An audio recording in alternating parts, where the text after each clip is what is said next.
Okay, so long day, yeah, and we started with foundation of science in artificial intelligence and how we will come back with English, yeah, because we have our guest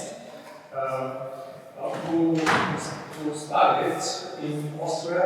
It was at the University in Linz. It's Hamid Eghbalzadeh, and he was there in the two different departments, working together with SCCH on the one hand, and on the other hand, with the Buchhalter, the Institute for Machine Learning. And I now, okay, Hamid is a mentor, with mentor, and let me welcome you. Hamid, can you hear us?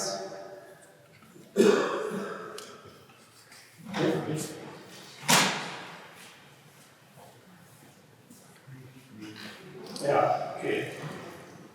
And he will give a talk. Can you hear us?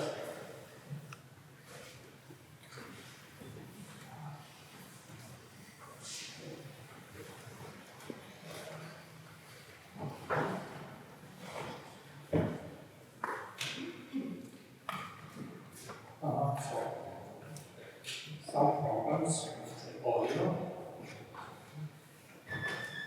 So, I can introduce this topic a little bit. Yeah. So, what would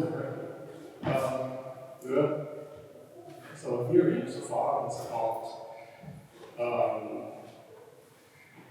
AI, context of data, text, speech.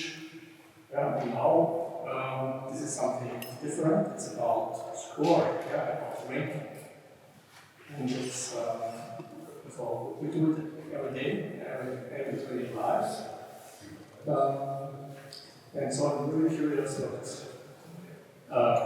so say what's the state of the art of research in this field from the point of view of machine learning. So, can you hear us? Can you hear me? I can hear you. Great. So, by the way, thank you very much, Hamid, for coming. And it's about 9 hours shift to you. So, good morning. And the stage is yours. Thanks for the nice introduction, and I appreciate everyone's patience to resolve the technical issues. All right, so if everybody is ready, my name is Hamid, and I am an AI research scientist at Meta, and today I want to talk about the science of ranking and building scalable and reliable ranking systems. All right? Let's start by this question: what is ranking? Actually, ranking is something that touches our lives on a day-to-day basis. For example, when you open your social media and you see different posts and different items shown to you, underneath there is a ranking algorithm that chooses those posts for you and curates those with respect to your interests.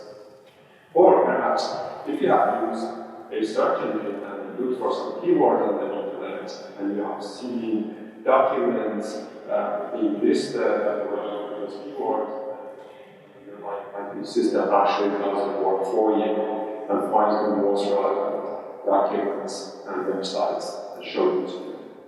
And perhaps, if you have been using online shops and looking for products to buy, there is a ranking system underneath that finds the most relevant item to your needs and delivers it to you. But if you want to simplify this whole thing and just have a simple definition, we can think of ranking as an algorithm which stores a set of items according to their degree of relevance, preference, or importance. So let's think about a very simple example. imagine we have a set of items. For example, we have a bicycle, a cup of coffee, and a laptop. And we actually have an angle for estimating relevance. Let's call that query. And what we would like to do is to sort these items according to the relevance to the given query. For this case, let's assume our query is digital devices. And a ranking algorithm actually finds the most relevant one given query and estimates relevance and sorts that item with respect to that relevance. For this case, the laptop will be the most relevant item to the given query being a digital device and so on. Let's continue this example. Let's keep the set of items, but let's change the angle for the degree of relevance, or as we call it, the query. Let's choose something like food or drink and try to find the most relevant item to this given query. And in this case, the cup of coffee will be the most relevant, and then the item is sorted accordingly. And as a final example, in the given set of items that we consider so far, let's assume that our query is Olympics or sport, and then similarly, we will find a relevance function that can sort these items and find the most relevant item with respect to the given query. These things all, very intuitive. But there is an interesting actual interpretation of this, which is from the probabilistic point of view. So you can think of the degree of relevance as a probability.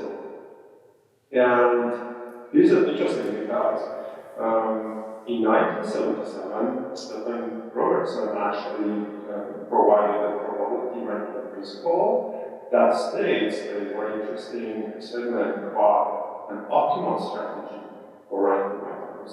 That states the optimal strategy for the given items in response to a given query is to rank the items in the order of increasing probability of relevance. Given that, we can sufficiently accurately estimate that probability. Now, this actually opens various opportunities to build ranking systems that retrieve items optimally or with optimal strategies.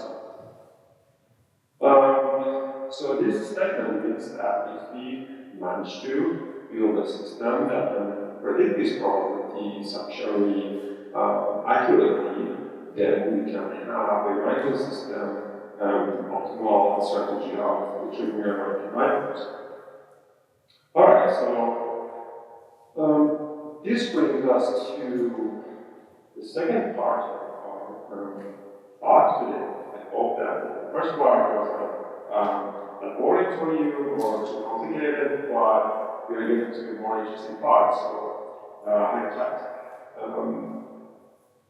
It is stated that we would like to somehow enable this ranking system to predict accurate, optimally to predict this probability of relevance for items given the query. So this actually can be thought of as a task known as learning to rank. And this means that we can define this task as to automatically construct a ranking model using a set of training data, such that a model, so for example, a machine learning model, can sort new items according to their degrees or probabilities of relevance, importance or preference. And you can think of this setting as a very well-known machine learning setting where you have a set of items with their probability of relevance, and you know how they should store given the item of the query, and you can think of them as training data for training something, then you can apply some machine learning model that can learn from this data. And after going through this data and learn them and model them, then we can use it to predict on some test examples and sort new items, even new words. And as we said before, based on the probability principle for writing, then we will have a optimal strategy for writing items. Now this may actually seem very straightforward, but dealing with this problem at scale, as I mentioned, in day-to-day applications that touches a lot of people around the world, or as we call it, at scale, has many engineering challenges, which in this part I'm going to discuss a little bit about ranking at scale. Some good example for ranking at scale can be thought of as content recommendation, which at Meta is done every day through the family of apps, for example, Facebook, Instagram, Messenger, and so on. And these have a lot of users, billions of users that deal with billions of items that need to be sorted and right. And this is done as we speak at every second. So this is a very large scale that Meta actually manages to do. As an example, let's focus on content recommendation in one of the applications.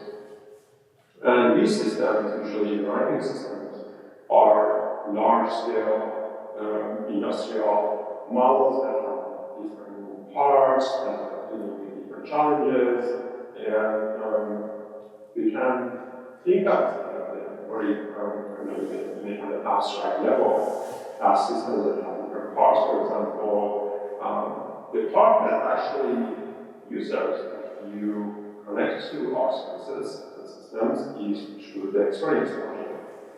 Or the part that deals with keeping our various services in our infrastructure. And the algorithm, the ranking itself, and then dealing with the data is not the right data. And now I would like to play a video, and hopefully you can hear it and see about one of these examples. Meet Juan. When Juan interacts with something on Facebook, it lets his community know that their posts, photos, stories, and articles are important to him. It also helps Facebook predict what content may be meaningful to Juan and what he might want to see in his newsfeed. But liking something is just one of the many signals that can help us understand what might be important to people. Is it a photo or video? Who's tagged in the post? How recent is it? We use machine learning at scale to predict what types of content people would want to see in their feeds.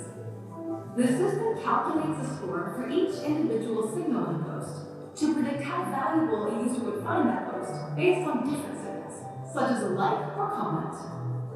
The emotions are then applied to content that people have told us they generally want to see less of, like clickbait or misinformation, narrowing the remaining list down to the most relevant posts. The system then calculates a final score for each post, and this is where the real personalization happens.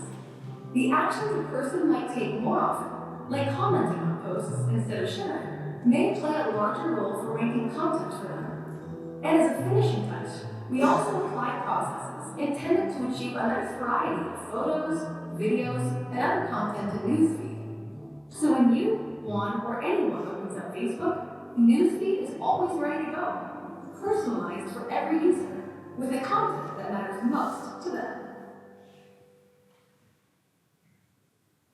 All right. I know there is a lot to unpack there, but don't worry, because we are going to go through it and also the all right. The first step of such a writing system as the one in the video is to gather and to return all the potential posts that the writing system wants to show to the user. This is actually known as a pre-rank filtering system, and that's the first step where the writing system kicks in. After that, our machine learning systems can predict how likely it is that you would interact with the post using the attributes that are available in the post itself. So this model actually predicts likelihood that indicates the higher the likelihood is indicates that you are more interested in that post. After this step, our system combines the likelihoods into a single score for each post. And then the system repeats all the previous steps for different types of posts, for example, for the shots, for the videos, and so on. And then it normalizes those scores. The next step is to actually depost the posts that may contain misinformation that are identified by our categories. Then our system applies additional rules to ensure that the feed have a good variety of posts and make sure that it positively impacts the users by providing a diverse content that aligns with their interests. And finally, the system combines all those posts together and delivers it to your feed so that when you open the app or when you go to the social media browser, then you see those posts on your feed. So that was one of the examples of how ranking can be used in a ML system. But at such a large scale, this is very important to be able to perform very efficiently and effectively with high performance. One of the major systems that enables ML is Mental Lattice AI system that is used for large-scale, high-performance ranking at scale. If you would like to learn more about it, you can actually go and read a blog post that explains more details and provide more details. Alright, so what have we learned so far? We learned about what ranking is, we learned about tasks to rank, and we went through one example, which is content recommendation. And we also learned that this is enabled by because performance and efficient large-scale ranking system, whereas that's to kind of take us closer to the end of the talk, I would like to give another example, which may be slightly different, but perhaps more interesting on some aspects about the usage of ranking at Meta, and that is ads delivery. I will not go into too much detail, but I chose this video to play for you so that you can learn about it. So I will play. This is Beatrice, one of the billions of people around the world who use Facebook's apps and services. This is Amir, one of the many advertisers who use Facebook and Instagram ads to connect with people like Beatrice. On any given day, we deliver ads from millions of advertisers to billions of people. So how do we decide which ads to show Beatrice?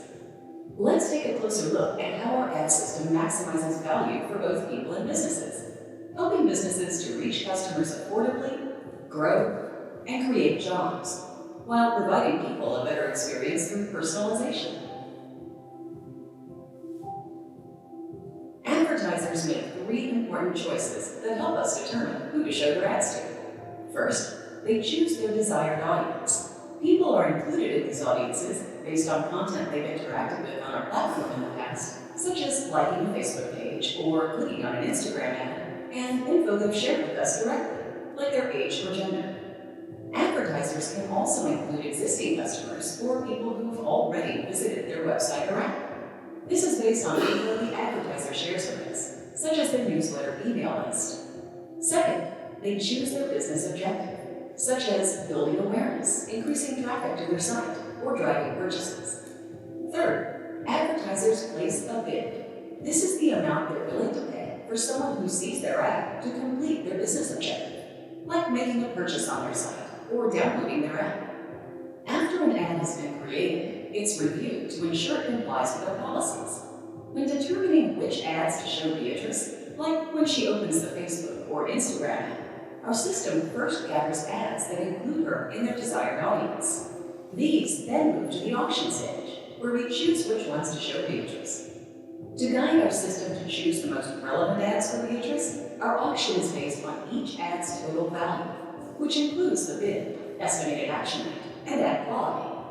We use machine learning, prediction algorithms that improve on their own, to estimate how likely it is that a person will complete the advertiser's objective.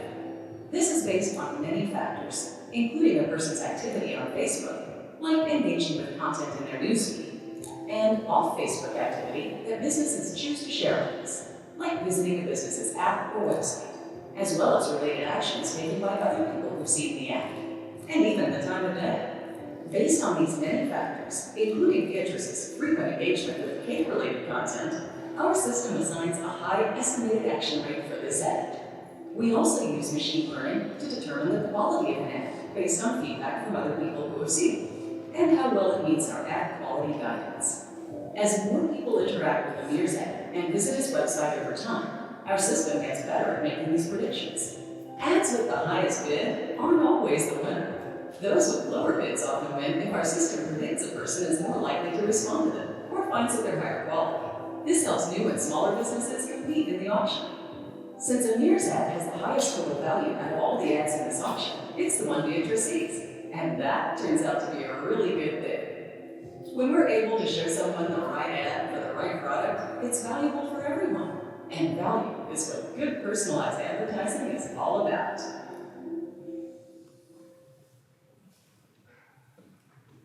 All right. So, with this, actually, we come to the last part of our talk today. Let us think about what we learned. We learned about ranking, we learned how we accurately and efficiently use ranking at scale in various applications, such as content recommendation and ads delivery to help businesses thrive. And this is not coincidental. Meta has been investing for many years in the area of research and ranking, and it has dedicated a lot of resources into understanding and expanding this direction, and also contributing to open research. And I would like to invite you to take a look at some of the recent works that we have been doing. And in fact, I just put some examples only from this year from Meta that were published in top machine learning, AI, and human retrieval use. And I would actually encourage you to go and read Meta's blogs that are mostly about how our systems work and how our algorithms function, and you can learn a lot about it if you are interested. And I hope that you enjoyed this talk, and with that, I will bring my talk to an end. Thank you. Okay, thank you very much.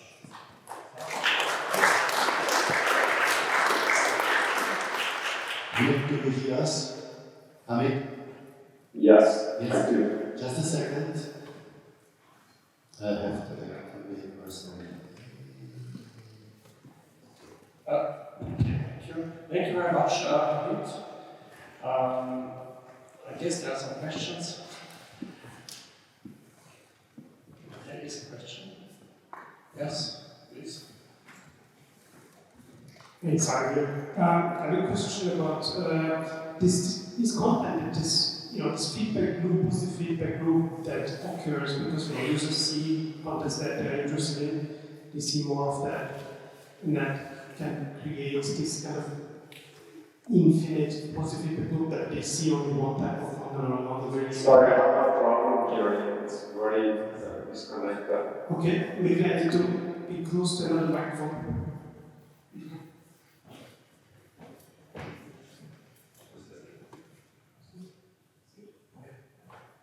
Can you hear me better now? Yeah, there's no aggregation at the moment. Okay. So, what I would like to ask is that, so when users, we engage with the content and it creates a positive feedback loop that they see only one type of, start to see only limited or very much filtered content over time. How do you deal with that? I mean, we know that in political arena it kind of creates echo chambers, that people only start to see kind of content that is related to your already established political view.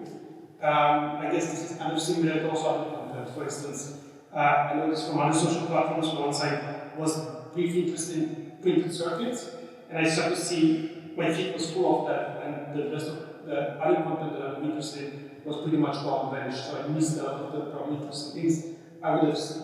So how do you deal with that situation? Very interesting and good question.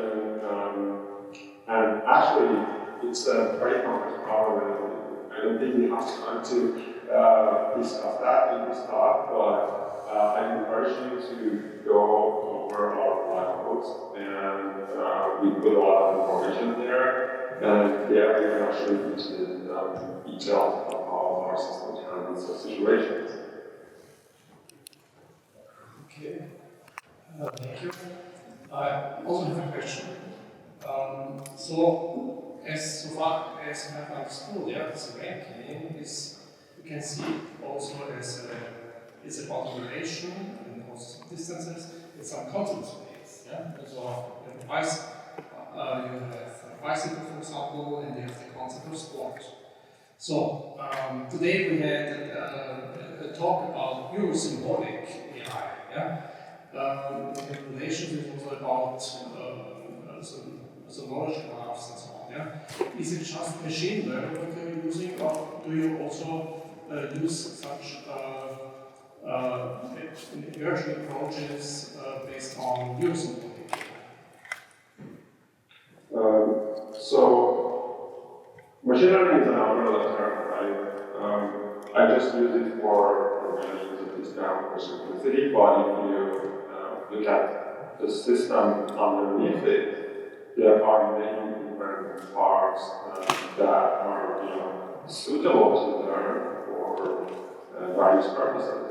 For instance, there are interactions that may be represented in various kinds of representations, for example, spatial representation, potential representation. And as we all know, there are different kinds of algorithms that deal with each kind of this modality better. And these are all taken into account. On the research side of things, I think that's an interesting question. And I think we have, in a recent paper that we put out this year at SCCH, we have taken a closer look at this in a large scale, and that is actually an investigation into that direction that maybe can be able to answer your question. Okay, thank you very much. Some questions? Maybe some other question, some statement. So you know the Austrian research environment, and you have the experience, you have been for several years in Austria, and now you are in INTA. So what are your experiences? What could you tell? Can you tell us? So looking back, give us some hints to the politicians also.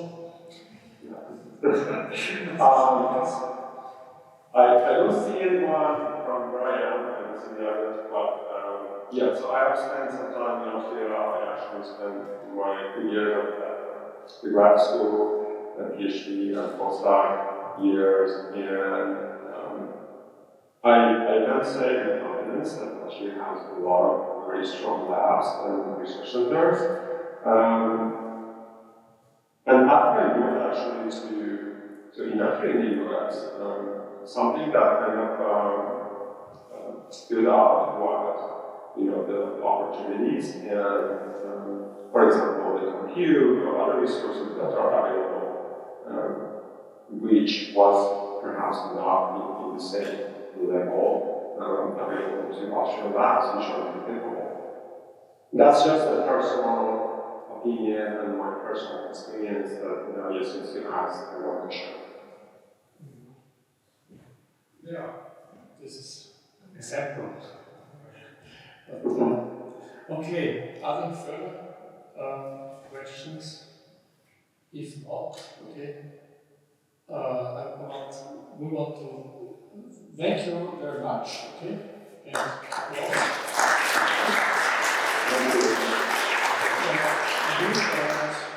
we elaborate in touch. Thank you very much. Bye.